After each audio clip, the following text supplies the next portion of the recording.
It gets really complex. And then the CMO is broken up, as I'll show you on the next slide, and is sold, again, to institutional investors or investment banks who will hold it.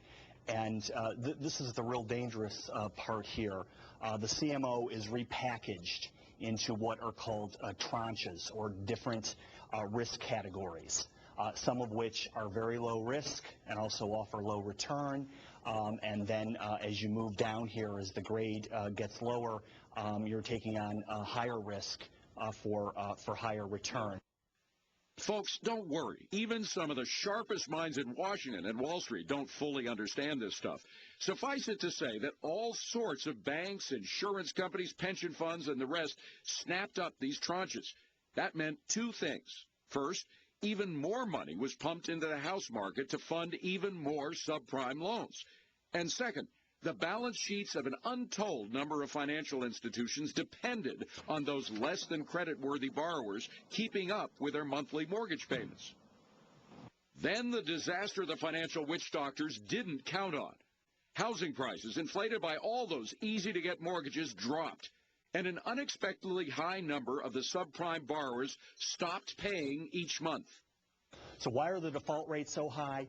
Because if you borrowed in through here, to buy a home or to refi, and now the value of your home is down here, you have negative equity. You're in the bucket, so to speak, on your house. So why make the payments? Why pay on a mortgage for $250,000 mortgage when the house is now only worth $200,000? Well, particularly if you put no money down. And a lot of those loans, you didn't have to put any money down, so you had no skin in the game, so you can walk away. That's right. The big investors thought they had a safety net, credit insurance. But when too many homeowners stopped paying, the credit insurers defaulted too. Now, simply put, nobody knows how little these mortgage-backed securities are worth. And that means nobody knows exactly how much the institutions that hold them are worth either.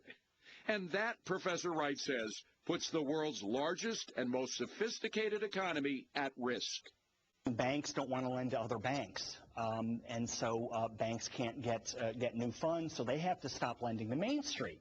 And, most Main Street firms need access to loans, or they have to shut down or cut back on employment.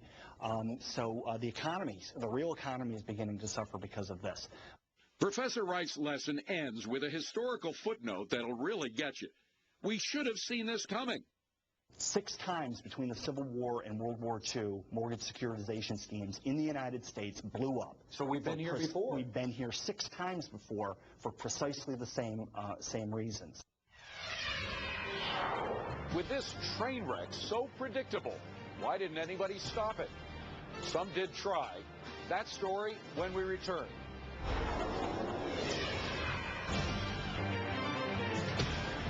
The meltdown on Wall Street. How can our most important financial institutions hold so much bad debt without anybody doing anything about it? Well, the truth is a lot of people saw the problem. And had others acted on what they said, we wouldn't be here right now. Here again is Chief White House correspondent Bret Baier. In April 2001, during the Bush administration's first year, the White House saw danger on the horizon. In their budget request for the following year, the administration recognized Fannie Mae and Freddie Mac were, quote, a potential problem, and noted that if either were in trouble, it could, quote, cause strong repercussions in financial markets. But the markets had reeled when the dot-com bubble burst, and then they were hit hard by 9/11. Few wanted to hear gloomy talk about what seemed to be the one bright spot in the economy, the boom in real estate prices. By 2002, one powerful voice, the Wall Street Journal editorial page, was starting to send up flares. When housing prices start to go up 10, 15, 20% a year, you know that just can't last. Paul Gigot is the editorial page editor of the Journal, which was acquired by News Corp, the parent company of Fox News, in 2008.